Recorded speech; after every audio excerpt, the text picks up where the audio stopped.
Hello, everybody. Happy Friday. Welcome to the Rundown. I am Joey Gunner. It is going to be such a fun weekend to watch, to be glued to your TV. I know a lot of people want to try to hate on Week 18 when it comes to the NFL, but trust me, there is excitement to be found. We have some big matchups happening all weekend, but of course, the one we are all watching is going to be the Denver Broncos welcoming the Los Angeles Chargers to Mile High in a game that is probably their most important game in the past decade. That is, if they win, it'll be the most important. If they lose, we will be pretty sad coming in on Monday. But hey, there's one big question. One big question we've asked a lot all year. A lot of people have been asking you, when are the Broncos going to blow out a team? When are they going to look like a true, real contender? And they've done it a couple times this season. We've talked about it in games up against the Eagles, where they won when they were massive underdogs. Games against the Cowboys, where they completely dismantled them. We've seen them take care of business against bad teams like they did against the Bengals. This is another one of those games where you should be looking at it as like, hey, got to take care of the bad teams, because, of course, the Chargers are sitting their starting quarterback in Justin Herbert, letting Trey Lance take the field, and that is something that I'm so happy about. So happy about. But do style points matter in a game like this? Do you want to see a big win happen, or is this another game where the Broncos just have to win? It is the latter. It is the latter. The Broncos do not need style points at this point in the season. They don't. Not at all. It does not matter how much you win by. You win by 1, you win by 50. A win is what matters this weekend. Now, earlier in the year, I said multiple times, style points are going to matter. You know, up against the Raiders, up against the Jets in London, you should have had bigger wins there. You should have. Doesn't matter this weekend. Does not matter. Everything that you've built this year, this offseason, every single thing that, people around this team have done, Sean Payton, Bo Nix, Greg Penner, all of those guys have led this team to this exact moment. You win this weekend and you win a playoff game automatically by default. You get a bye week. You go straight to the divisional matchup. That is what matters most. When we're talking about the goals that Sean Payton had before this season began, win the AFC West, win the AFC, and make it to the Super Bowl. He's on the verge of completing the second of his 3 goals. This is important, guys. What he said has come to fruition. It is coming true before our eyes. I mean, I have to give so much respect to what Sean Payton has built here and helped lead this team to the position that the Broncos are in right now is incredible. I couldn't think of a better position to be in. You are fighting for the number 1 seed. All that you have to do is go out and win this game. And that is exactly why style points don't matter. Don't put too much energy and too much into this game. It matters a lot, but you are going up against Trey freaking Lance. Get it done. Take care of business, TCB, and get an extra week of rest. Rest into this playoff game, your first divisional matchup, hopefully, in 10 years. We saw what the Broncos did last year. They made it to the wild card round. They made it to the playoffs in Week 18 after beating the Chiefs. Huge. Everybody was a huge supporter of what had been built up to that point. Bo Nix won the hearts of so many here in Broncos country, but nobody really expected them to win in Buffalo. I know I didn't, and if you did expect them to, then lower your expectations a little bit. Come on. That was a brand new team, a team that had no business beating Buffalo. They went on a 7-0 lead earlier in the game there, and maybe there was a little hope that they win that game, but there was no chance that they won that game. And now, look what they've done. They've grown. They've gotten better in so many different positions. They, of course, had J.K. Dobbins, who went down with that injury, but you got other pieces. Pat Bryant has been turning up in a lot of ways. Evan Ingram, get him involved because he can be a danger. We've seen it in a few games so far this season. So we're seeing what this team has built. Jahdae Barron, RJ Harvey quickly become one of the best fantasy running backs out there because of his ability to score in the red zone. There are so many pieces that were built during this offseason that improved on what the Broncos didn't have last year. We looked at the running game last year. Wasn't great. Wasn't good at all. The run game now is consistent. It's solid. It gets you where you need to be. That's what you want out of a running back room. It gets you where you need to be. So there are all these things that have been put into place for the Broncos to be in this position, and it's a great position to be in. So no, style points don't matter. Just go out there, win this game, complete what you were hoping to complete, and be that number one seed in the AFC. Now you're the team that everybody's fearing. You have home field advantage for the duration of the playoffs. As crucial as it gets, there are multitudes of things that could go wrong for the Broncos this weekend, but overall, I don't think any of us should be worried about it. I mean, we are looking at a team that should steamroll this Chargers team coming to town. And, there are asterisks next to a couple wins this season. There are asterisks next to Bo Nix. Things like he hasn't beat the Chargers yet in his career. This is the time to break that. This is the time to get out there and dominate the Chargers, whether it's by 1 point or 30 points, you dominate them. Like they did up against the Chiefs last week. It didn't look like it was that far of a point. The spread wasn't that far on the points, but it was a pretty dominant game out there by the Broncos. And just go out there and win. Now, on the other hand, we got to bring it up. What happens if they lose? What happens if they lose? There's a lot of things that could go wrong in any NFL game, any given Sunday. Things can happen. And the Broncos end up losing this game, hypothetically. You're still in the playoffs. Worst case scenario, you have the 3 seed. A 3 seed, actually, I was talking earlier on From the Nosebleeds with Andrew Mason.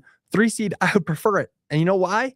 Because if the Broncos lose and the Jaguars and the Patriots both win, you fall to that 3 seed. Guess who's a 6 seed? Guess who's coming back to Denver next week? The Chargers. You have 2 chances in a row to beat the Chargers. Now, could that be an issue? Could that end up being a problem? Yes, of course it could. There are so many ifs, whats, buts. There are so many things that could happen this weekend. And that's what makes this storyline so great. Go out there, beat the Chargers. Just beat them. And if you don't, you fall to the 3 seed and the Chargers got the 6th. Guess what? You got another chance next week. Should be a very fun game to watch. Can't wait to be back on Monday talking about it. But we should move on because where there's good things to talk about, there's bad things to talk about. But let's talk about something good first. It's time to hit the turn, presented by the Birdie Bar, Louisville's premier indoor golf bar and entertainment space. Check out their heated patio and miniature golf course to cure your winter blues. And some of those winter blues might be because of one of the teams here in Denver, the Denver Nuggets. It's not great. It's not great at all. We're looking at something pretty unfortunate happening. We talked about all the injuries. Of course, Aaron Gordon, Christian Brown going out early, Cam Johnson going out, and then something that we never thought would happen. Nikola Jokic out with a left knee hyperextension. It's okay, though. It's okay. We got Jonas Valanciunas. Nope. He is out too. Check out this injury report here. Look at all the injuries the Nuggets are dealing with. 5 of their 6 top highest paid players. Christian Brown out with a left ankle sprain. Aaron Gordon out with a right hamstring strain. Cam Johnson out with a right knee injury. Jonas Valanciunas out with a right calf strain. And Nikola Jokic out with a left knee injury. All of those injuries, luckily, are pretty spread out. We could see Christian Brown and Aaron Gordon come back to the court earlier rather than later. Cam Johnson will be back in about 3 to 4 weeks, depending on how his treatment goes, how everything goes there. Nikola Jokic reevaluated in 4 weeks, closer to 3 weeks now. Those are 4 starters that are out. And now you have your 6th man, and Jonas Valanciunas out too. It could not be more scary. It could not be more unfortunate.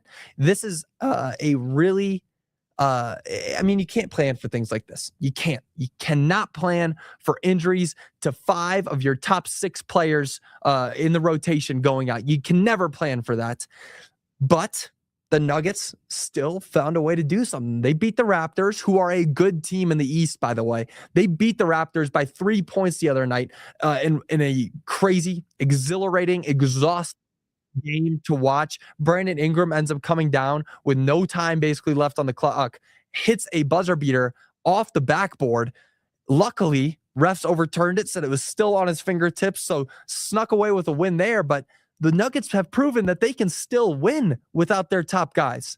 They can still win. They go out there and they dominate. They are the best crafted team in the NBA, best crafted team in Nuggets history. So without their top 5 or 6 guys, or top 5 out of their 6 guys, they still found ways to win. And you know what this is leading to? We got to look at silver linings, because I just talked about how bad everything is.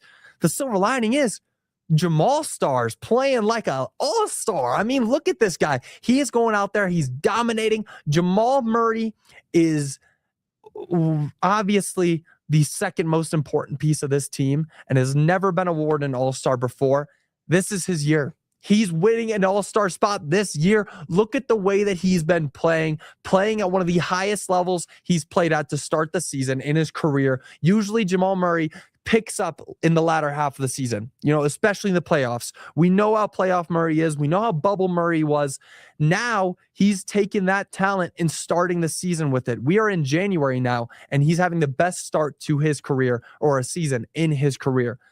All-star Jamal Murray without the top 5 of the 6 guys, Jamal Murray is able to still find wins. And luckily, the next 16 or so games until Nikola Jokic could maybe return are not that hard. You got a couple games up against the Nets. Michael Porter Jr. returning back to Denver, a game that everybody wants to see. Count MPJ for 40 that game. That's going to be a lot of fun. Unfortunately, not going to be fully healthy. But you have games up against the Nets. You have games up against the Hornets. I believe there's one up against the Wizards. There are teams that the Nuggets can beat with their backups in and Jamal Murray leading the charge. That's just another reason to show why he's an all-star. So they can still succeed in this stretch, but nonetheless, it is a very scary thing to watch. All of those guys going down could not be more unfortunate, but luckily it's coming at this point in the season. You don't want stuff like this to happen at the beginning of the year because then you fall down right away and you got to climb yourself back into it. The Nuggets have given themselves a good cushion to lose a good amount of games because they will lose games. They are going to lose a solid amount of games in this stretch. They've given themselves a good cushion, though, so where those games don't have the same impact as if they lose 10 games right away as the season begins. And on the other side of it, they're not losing players at the end of the season where we're worrying about, are they going to miss 2 or 3 playoff games? Are they going to miss a whole playoff series? That's worst case scenario. Losing them in the beginning of the year, that's second worst case scenario. Right here where we are, that's third worst case scenario. And I don't know about you, but I take third worst case scenario over second and first. So luckily, could be worse. Could be so much worse. Obviously, Nikola Jokic, the way he went down, people are wondering if it's an ACL tear. Could be worse. It's not. It's just a strain or a hyperextension, excuse me. So the Nuggets are still in a good position. I'm still counting them in to win the championship this year. And if you're not, then come on, reevaluate it. Look around the league. Look where teams are. The Thunder, the Spurs, those guys are great. But Victor Wembanyama's down too. And I don't know about the Thunder, but there is not a chance that they can keep it as hot as they are. I mean, they lost to the Blazers this year. I know the Nuggets did too, but come on. Any team that loses to the Blazers equal as every other team in the NBA. So let's give the Nuggets a little bit of grace here. They can get back and they can make a run deep in this season. Let's go to the last thing here, which is the poll. We got to look at the poll here.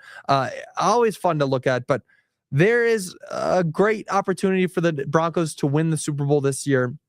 And it's a quick turnaround. You look 2 years ago, the Broncos were hopeless. Russell Wilson, all of this going on. People are wondering when the Broncos are ever going to make it back. And they have really started to. They are in a better position now than they have been in the past 10 years. So who was most responsible for turning around the Denver Broncos? 28.2% of you on Twitter and YouTube said Greg Penner. 6.2% of you says George Payton. 8.3% says Bo Nix. And a huge 57.3% of people said Sean Payton. I'd love to see in the comments what you guys say. I don't know if I can give the credit to Sean there. He's obviously done a great job. He set his goals and he's reaching them this year, or it looks like he's at least reached one of them, could reach the second one this Sunday. So obviously he's a huge piece of this. Greg Penner, the things that he's done for this team cannot go unsaid. And they are amazing. I mean, you think about the stuff that we're not even talking about, the new stadium, the new training facility, that stuff matters to players. And Bo Nix, of course, is the one out on the field actually making it happen. And you know what? I got to give my credit to Bo. Bo is the one to turn this team around because he's the one on the field actually causing the turnaround. He's the one leading this team to wins. He is the captain. He is the quarterback. He's the catalyst of this team. Let me know if you disagree with me, but Bo looks like the reason that this team turned around. I mean, there's one big difference between those years where Russell Wilson was here and then the years where Bo was here. And I just gave you the answer to what that difference was right there. It's Bo Nix. Bo Nix is the reason that this team is in better position now than it has been in the past 10 years. But everybody, thank you all for joining. Happy New Year to you all. We will see you all on Monday. Until then, you all have a great rest of your day and a great weekend. Bye, y'all.